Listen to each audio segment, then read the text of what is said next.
Inferno 3.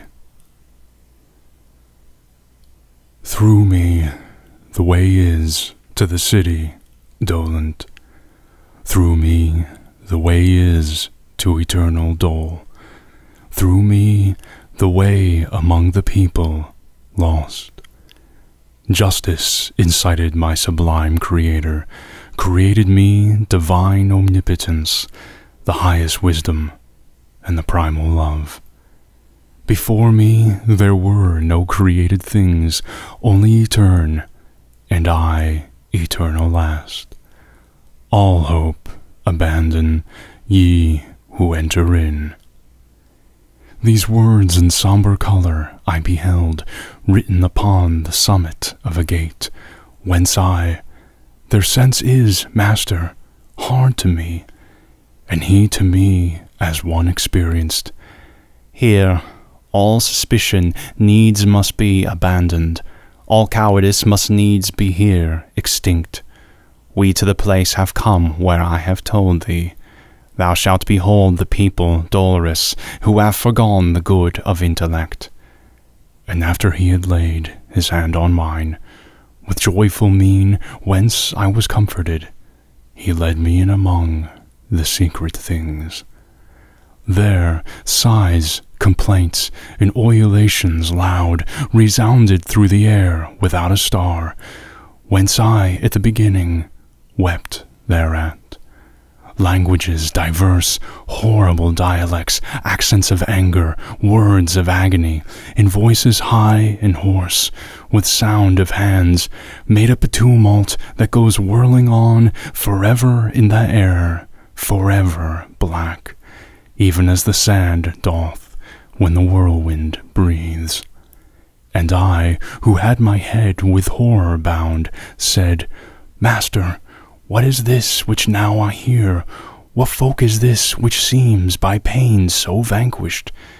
And he to me, This miserable mode maintained the melancholy souls of those who lived without an infamy or praise.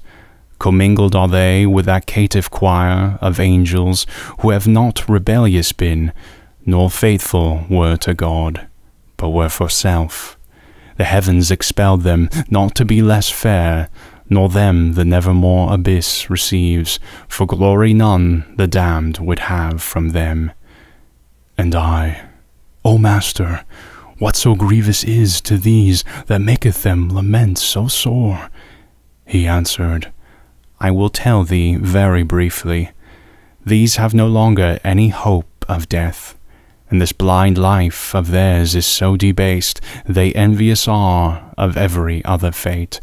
No fame of them the world permits to be, misericord, injustice, both disdain them. Let us not speak of them, but look and pass.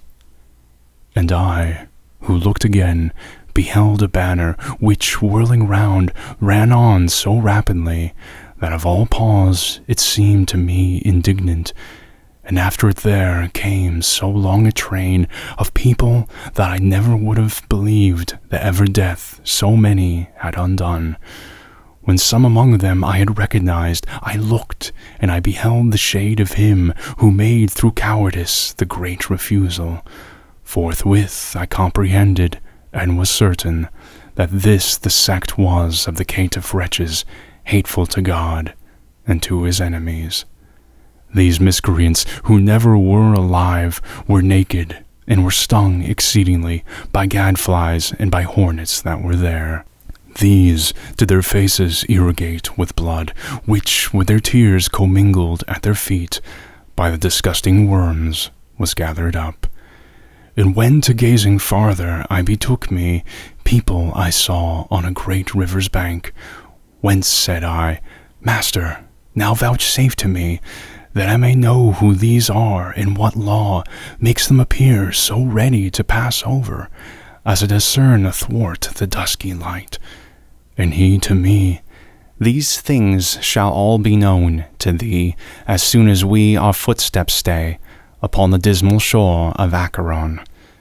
Then with mine eyes ashamed and downward cast, fearing my words might irksome be to him, from speech refrained I, till we reached the river. And lo, towards us coming in a boat, an old man, hoary with the hair avelled, crying, "Woe unto you, ye souls depraved! Hope nevermore to look upon the heavens. I come to lead you to the other shore, to the eternal shades in heat and frost. And thou, that yonder standest, living soul, withdraw thee from these people who are dead." But when he saw that I did not withdraw, he said, "By other ways, by other ports, thou to the shore shalt come, not here for passage. A lighter vessel needs must carry thee." And unto him, the guide, "Vex thee not, Charon. It is so willed there, where's power to do that which is willed, and farther question not." Thereat were quieted the fleecy cheeks of him the ferryman of the livid fen, who round about his eyes had wheels of flame. But all those souls who weary were and naked, their colour changed and gnashed their teeth together, as soon as they had heard those cruel words. God they blasphemed, and their progenitors, the human race, the place, the time, the seed of their engendering and of their birth. Thereafter altogether they drew back, bitterly weeping, to the accursed shore, which waiteth every man who fears not God. Charon, the demon, with the eyes of Gleed, beckoning to them, collects them all together, beats with his oar whoever lags behind, as in the autumn time the leaves fall off, first one and then another, till the branch unto the earth surrenders all its spoils. In similar wise the evil seed of Adam throw themselves from that margin one by one, at signals as a bird unto its lure. So they depart across the dusky wave, and ere upon the other side they land, again on this side a new troop assembles.